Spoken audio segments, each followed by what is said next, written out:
Shalom Bapak Ibu Saudara-saudari yang dikasihi dan mengasihi Tuhan. Kita bersyukur kalau hari ini Tuhan boleh memberkati kita. Mari sebelum kita membaca merenungkan firman Tuhan, kita berdoa. Tuhan, terima kasih, kami mengucap syukur untuk kasih setiamu di dalam hidup kami. Terima kasih untuk berkat-Mu, sampai hari ini Engkau boleh menjaga dan memelihara kami. Sebentar kami akan membaca dan merenungkan firman-Mu. Berfirmanlah dan biarlah kami mengerti apa yang menjadi kehendak-Mu. Kami berdoa di dalam nama Tuhan Yesus Kristus. Haleluya. Amin. Ku rindu setiap waktu hidup di kebenaran-Mu, bukan dengan kuatku, namun karena Roh-Mu. Yesus, yang ku pegang teguh.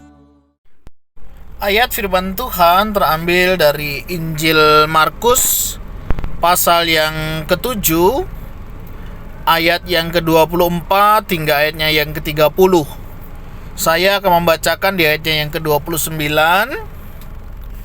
Maka kata Yesus kepada perempuan itu, "Karena kata-katamu itu, pergilah sekarang, sebab setan itu sudah keluar dari anakmu." Amin. Demikianlah firman Tuhan. Mari kita merenungkannya. Bapak Ibu Saudara-saudari yang dikasihi dan mengasihi Tuhan, satu bagian peristiwa yang menarik dicatat di dalam Injil Markus pasal yang ke-7 ini, di mana ada orang yang dikatakan tidak percaya kepada Tuhan Yesus, tidak dari golongan orang-orang yang pada umumnya percaya begitu, datang kepada Tuhan Yesus. Pada saat dia datang, dia menyampaikan bagaimana dia punya pergumulan, dia punya masalah, bahwa anggota keluarganya mengalami gangguan, ya. Kalau di dalam LAI di sini dikatakan kerasukan setan, ya. Sehingga kerasukan roh jahat begitu. Nah, mungkinkah seseorang itu kerasukan roh jahat? Ya, mungkin sekali. Ya, buktinya di Alkitab ini dicatat begitu, ya. Nah, kenapa seseorang bisa kerasukan? Ya, macam-macam, ya. Ada karena memang berhubungan dengan kuasa kegelapan seperti ini. Ada juga karena faktor keturunan, bisa juga mungkin orang tuanya dulu pernah berhubungan dengan hal-hal yang gelap seperti ini. Bisa jadi karena memang dengan sengaja dia bermain-main dengan kuasa kegelapan, sehingga seseorang bisa kena. Nah, memang di dalam kisah ini tidak diceritakan kenapa anak dari perempuan Sirofenisia ini kerasukan, atau ada roh jahat di dalam tubuhnya. Tetapi hal yang menarik adalah bagaimana dia datang kepada Tuhan Yesus. Yesus sudah memberikan sebuah perumpamaan, lebih ke nada sindiran sebenarnya, bagaimana mereka dianggap sesuatu yang najis, yang tidak layak untuk menerima. Ya, di dalam kisah ini dikatakan, biarlah anak-anak kenyang dahulu, sebab tidak patut mengambil roti yang disediakan bagi anak-anak dan melemparkannya kepada anjing. Satu perkataan, satu sindiran yang luar biasa. Tetapi di sini ada makna dalam yang terkandung di dalamnya, di mana orang-orang yang dianggap demikian pun ternyata dikasihi oleh Tuhan. Mereka pun berkesempatan untuk mengalami Tuhan di dalam hidupnya. Tentunya kalau mereka saja diberikan kesempatan untuk mengalami Tuhan di dalam hidupnya, apalagi kita, anak-anaknya yang sudah di dalam Dia. Memang tidak ada jaminan kalau kita ikut Tuhan, kita pasti sehat. Kalau kita ikut Tuhan, tidak ada sakit penyakit yang akan menghampiri kita. Semua bisa terjadi.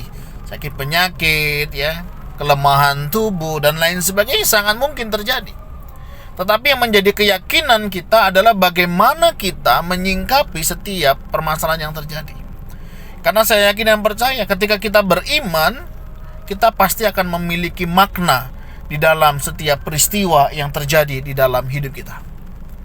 Terkadang sakit penyakit Tuhan izinkan untuk kembali meneguhkan iman kita. Kadang fokus Tuhan bukan masalah penyembuhannya, kesembuhan penyakitnya. Tetapi terkadang Tuhan mau izinkan ada sesuatu hal yang lain yang sedang Tuhan kerjakan, bukan tentang penyakitnya. Bisa jadi tentang hidup kita, tentang iman kepercayaan kita, tentang sikap hati kita. Saya tidak tahu apa yang hari ini kita alami. Sakit yang Tuhan izinkan terjadi dalam kehidupan seperti keluarga yang dikisahkan di dalam perikop ini. Ada bagian yang lain yang sedang Tuhan kerjakan, di mana Tuhan mau menjangkau iman keluarga ini. Ternyata ibu ini memiliki iman yang luar biasa. Memang tidak layak, benar Tuhan, tetapi anjing yang di bawah meja juga makan remah-remah yang dijatuhkan anak-anak. Remah-remahnya saudara, remah-remahnya pun menyembuhkannya. Artinya, selama orang masih memiliki pengharapan, kerinduan, orang bisa mengalami banyak hal di dalam Tuhan. Terkadang sakit penyakit, permasalahan dalam kehidupan Tuhan izinkan untuk membawa kita mengalami Tuhan. Saya nggak tahu saudara proses yang sedang Tuhan izinkan dalam hidup kita hari ini. Tapi coba kita lihat dari sudut pandang iman. Apa yang sedang Tuhan kerjakan di dalam iman kita? Apa yang mau Tuhan kerjakan melalui situasi kondisi yang hari ini saya alami? Mari saudara, ambil waktu. Kita datang kepada Tuhan, meminta hikmat Tuhan. Apa yang terjadi hari ini? Apa yang menjadi rencana Tuhan? Apa yang mau Tuhan ingat-ingatkan? Adakah kesalahan kita? Dosa masa lalu?